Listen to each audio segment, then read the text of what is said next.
Opération séduction dans les salons de la présidence pour les patrons de Tahiti Nui Ocean Foods.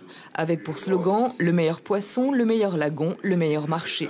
Mais au-delà des centaines d'emplois promis, entre 300 et 500, l'usine, implantée sur 35 hectares au sol et sur le quart du lagon de Hao, devra répondre aux critères sociaux et environnementaux du pays.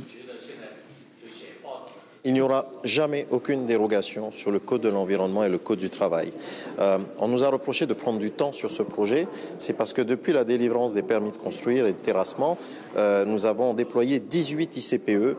Plus de 500 questions ont été posées par tous nos services, directement d'ailleurs auprès des experts de la société TNOF.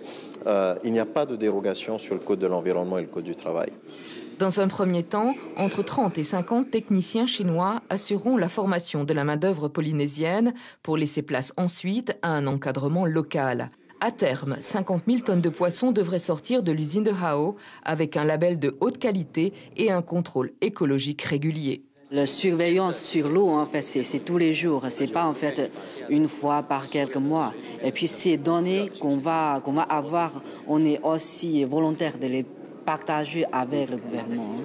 L'environnement aura été le mot le plus prononcé lors de cette conférence de presse. Alors faut-il s'inquiéter pour le lagon de Hao quand on sait que la Chine est le plus gros pollueur de la planète en termes de gaz à effet de serre? Je pense l'information que vous avez eue, c'est pas la bonne information.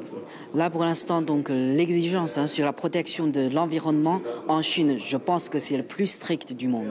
Cette exigence devra donc être respectée. Les travaux débuteront en décembre pour 2 ans et demi.